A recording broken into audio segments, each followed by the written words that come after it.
says that the PS for Environment wrote to the same committee on 25th of July asking... Senator Cherargei, what is the point of order? He has started again. Madam Speaker, and it is on record, point of order is a right. Madam Speaker, standing under 96 and Article 108, in this floor of the House, there are no government senators. What the Constitution recognizes under Article 108 is majority and minority. Is it in order for the Kiambu senator to refer government senators? Is it in order? Senator Thangwa, can you use the correct language? It's a majority or minority? Madam Speaker, as I was saying that I'm not sure whether to support or to oppose, because when you see the majority side of this House, that's always fight for the same government. Even when you mention the name Ruto, they'll come up with a point of order. When you mention that name, there will always a point of order, Mr. Speaker. Today, they are telling us to oppose the government that they have always been defending here. So I'm a little bit conflicted, Madam Speaker. And as I was saying, that is one of the reasons. I'm trying to understand what they're trying to do. But number two, Madam Speaker, number two, the PS for Environment wrote to the same committee on 25th of July this year, a few days ago, telling the committee, I have withdrawn the regulations.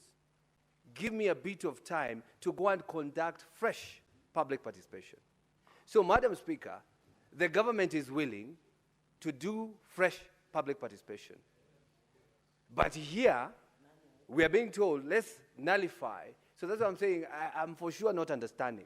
But I will support them for only one reason. Support the annulment.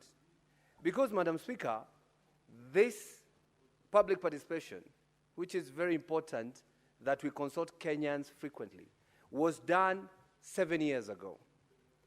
And those who do or conduct public participation are from 18 and above. So if we say somebody was 17 years then, today they are 24, Madam Speaker. So that means there's a group of people that would want to comment on this issue. But that is not my point even, Madam Speaker. My point is, we understand, because we need to consult Kenyans frequently, and we understand Kenyans change their mind, Madam Speaker, it's good to keep on consulting them. Because even as we stand here, there are people we voted for in 2022, and we have already changed our mind. Those are 3 years ago. So, Madam Speaker, when it comes to 7 years ago, so many people changed their mind on this issue. Even those who are not consulted then, they are of age and they can be consulted today, Madam Speaker. So I'm only supporting them on that issue because we have been vindicated. People can change their mind in whatever time, Madam Speaker. So for now, I'm supporting them because of that. And we would want that the CS conducts fresh and inclusive public participations so that we can hear what Kenyans are saying, Madam Speaker. Madam Speaker, you also recall that we passed a law called the Climate Change Senator Act. Thangwa, just before you proceed, the last time I checked the records, I think you are a majority senator. So I think what we need to take into account that every senator here has the freedom to contribute as they wish. Yes, Madam Speaker, but we rarely see that. Madam Speaker, I was saying that if you recall in 2023, this House plus the National Assembly, we passed or amended the Climate Change Act 2023. And they go in tandem with the same Act of Environment Management and Coordination Act, Madam Speaker. So if we dealt with with matters climate or matters environment in the Climate Act, then they could have probably affected these regulations that were enacted or that were drafted 7 years ago, Madam Speaker. Madam Speaker, some stakeholders say they were not consulted. And it is always nice, and that's what I'm saying, and that's what I'm not understanding. The majority call me in there, but I know myself, Madam Speaker. I don't understand why they are so much into it that this time we want to listen to the people. But on some instances, Madam Speaker, when we are on this floor, nobody wants to listen to the people. And that's what we have been saying, Madam Speaker. But we have indicated, and we are happy. And this should be the spirit, that everything that comes to this floor, let the people be listened to. Let the people be consulted. Let there be public participation, Madam Speaker. And that's what they're saying, Madam Speaker. It has been quoted out there, skis are ground, Madam Speaker. People should be listened to at whatever level, at whatever aspect, Madam Speaker. Madam Speaker,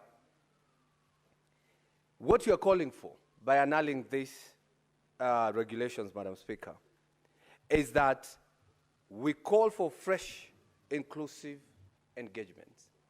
That's all, Madam Speaker, and I support the annulment. Senator Sifuna. Thank you, Honorable Speaker. I want to start by, applauding the Committee on Delegated Legislation led by Gataya Mofaya for this bold decision that has led the House to rally behind the entire committee, that when something is wrong, we as a leadership have a responsibility to say that it is wrong. Honorable Speaker, the key reason why the committee has decided that we annul these regulations is because the ministry responsible is bringing to us regulations claiming that participation of the people was had 7 years ago. That is in 2018, Honorable Speaker. Very many things have changed between now and 2018. In fact, Honorable Speaker, I don't think that 7 years ago, I had just been appointed as SG of ODM. There's been a long period. This is my 8th year there. There's a lot of things that have changed, including in the political space. Speaker, just for perspective and to understand how important it is for the government to understand that when Parliament passes a law, it is the responsibility of government to operationalize that law so that the people can enjoy the benefits of that legislation. It is unconscionable to go 7-10 years without actually having actualized the law. And I want to give this House the most poignant of examples, Honorable Speaker. There is a bill that we passed as a parliament in 2017 called the National Coroner's Service Bill. In the current context of the discussions about police brutality and the killings that are attributable to the security forces, Honorable Speaker, and the difficulty that the Independent Policing Oversight Authority is facing investigating these crimes and actually bringing rogue officers to book, Honorable Speaker, it is unconscionable that 8 years later, somebody is sitting on the regulations that would operationalize the National Coroner's Service Bill. This particular bill, Honorable Speaker, would require mandatory reporting of all deaths and setting up of a coroner's service that would investigate all violent and sudden and suspicious deaths and make it easier for IPOA and the prosecutorial powers to actually go after the rogue police officers. Honorable Speaker, I am happy that in this particular House, out of the NADCO process, one of the NADCO bills, we have made a proposal to criminalize or to put criminal penalty on people whose responsibility it is to bring these regulations and who either neglect, fail, or refuse to come up with the regulations or sit on them. I was told a story, Honorable Speaker, that there exists a situation in this country that the head of public service has abrogated himself the right to approve gazette notices and the gazettement of regulations. Now, as far as I understand the legislative process, Honorable Speaker, the head of public service has no legal basis or constitutional basis to be the one to determine the contents of regulations when they are gazetted, or if at all they are gazetted. It is something that needs to be looked into, Honorable Speaker, because these issues are critical. These issues are critical, Honorable Speaker. When we talk about the specter of extrajudicial killings, people think we are just saying because we like to oppose everything that government is doing.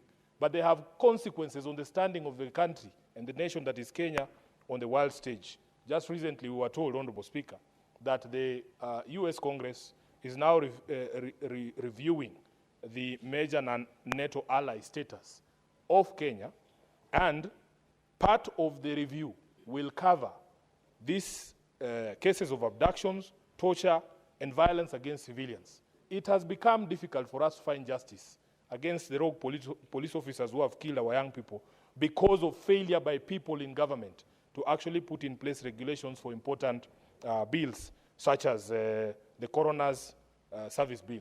Speaker, I will not take more time than that, just to appreciate our colleagues in that committee, chaired by Mofaya, Senator Faki, Maanzo Montet, and the others, including Boy Juma, for putting a foot down. And the point that the senator for Nyabera was making, Honorable Speaker, which I thought was misunderstood, is that every single opportunity, we as a House must validate our space in the constitutional order, because there exists separation of powers. The executive should not know how the House will treat a proposal that comes from them before the proposal lands on the floor, because there is an expectation that we've been given constitutional power by the people to give an objective view of every single proposal that has come from the executive, so that it doesn't matter if I was elected on the ruling party or the party that is in opposition. I, as a member of this House exercising that legislative power, at the very minimum should give Kenyans an objective review of that proposal before I say nay or yea. Speaker, Khalwale has just informed me that the hospital where my placenta was cut has now been shut down. And it reminded me of the debate about Senator Kajwang's former university. Senator, it's the placenta of your mother. The placenta is shared by the mother and the child. I don't think any party can claim whose placenta it is. It is also mine, and I can text my mother here to confirm whose placenta it was. Proceed, Senator. But anyway, it reminded me of that debate, Honorable Speaker. I don't know if you recall, when Moi University was facing closure, and Senator Kajwang, who went to Moi University, was asking, now what will I tell people? When they ask me, which school did you go to? How can you make reference to an institution that does not exist anymore? So I am finding myself in the same dilemma as the Senator from Homa Bay, Honorable Speaker, that now I can no longer convince people that I was born in a decent faith-run institution, Honorable Speaker, because it has been closed down. And we must do everything. We must do everything. Because in 1982, Honorable Speaker, to find an institution such as that was able to safely deliver somebody who can become a senator for Nairobi, it was not easy, Honorable Speaker. So it breaks my heart that has befallen that hospital, and all it takes is for this government to ensure that the system they have put in place when it comes to management of our healthcare, it works. If it works, you don't need to defend it. You see, this is the problem I have, Honorable Speaker. Everybody can see when something is working, and if you defend it so hard, and the people in the villages there, I was in a very rural village called Luhome, somewhere in Saboti, Honorable Speaker, over the weekend. And I can tell you, the question was put to those women. They have lost Linda Mama, SHA is no longer working, it doesn't work for them. So why do we insist, instead of just taking back this feedback and tweaking the system, the way that CBK dealt with the questions that were raised about voiding of payments, and they have told us that they have taken steps to ensure that it will no longer be possible for county officials to void payments. That is the sort of government we want, a government that just listens to criticism and takes corrective measures.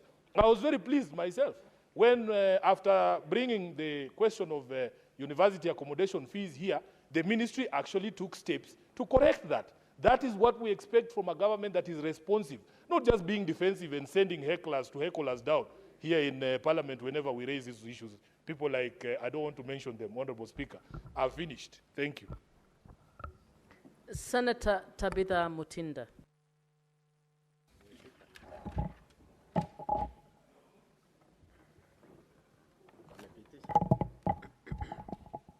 Thank you, Madam Speaker. And I rise, first of all, to really appreciate the Committee of Delegated Legislation, led by none other than the Senator of Tharaka Nithi, Mofaya.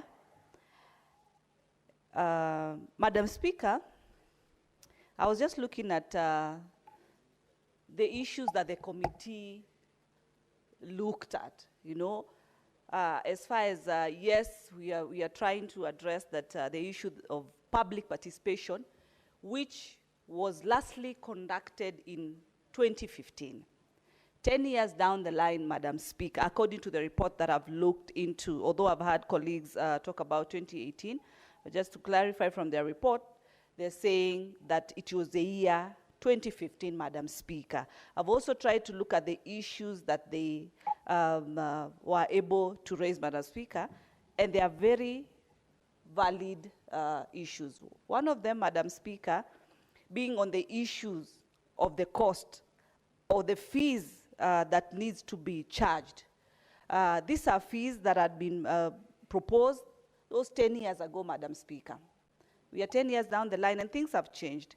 And the committee felt that there needs to be an intervention as far as these fees are concerned, because the fees that had been proposed at that particular time were on the higher side, Madam Speaker.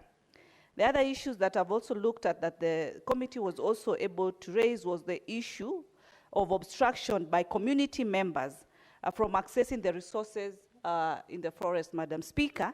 And the committee felt that this needs to have changed because it protects their interest as a community, and there should not be obstruction in them being able to access. These are very valid concerns, Madam Speaker. And these issues can only be addressed when proper public fair participation is done, and the people are given an opportunity to be able to air their views, give their proposals, offer their submissions, Madam Speaker, so that some of these issues can be able to be addressed. And it is good that institutions respect the process of legislation, the process that requires maximum public participation. Madam Speaker, that is why we normally, as committees, have budgets of media budgets. These are budgets that are entitled to each committee, whereby the committee is able to advertise to the public for those who wish to participate in the public participation, Madam Speaker, so that they are able to maximally bring in their views. The committee is able to look at, into those issues and also be able to, give guidance or see what fits here, what does not fit here, and all that. That is the main reason, Madam Speaker. And it is important, Madam Speaker, to say, if it was just in our space to legislate without public participation, then, it will not really be fair to the public, because these laws are not for us as individuals, as members. These laws are for this country, Madam Speaker. And they cut across for every Kenyan, Madam Speaker. And so advertisement of the same is very important. Madam Speaker, I've seen also whereby the same committee, delegated committee, Madam Speaker, was able to question where, if the ministry had prepared and submitted a regulatory impact statement, and there was no documentation that had been provided to show whether the public was notified, Madam Speaker. And the committee was able to trace that there was no documentation that could be traced at all. Very valid concerns, meaning that the committee was able to dig deeper. First, on if there was any documentation, and two, analyzing the regulations that are currently in place.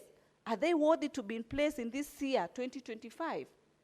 Madam Speaker, further then, when you look at the years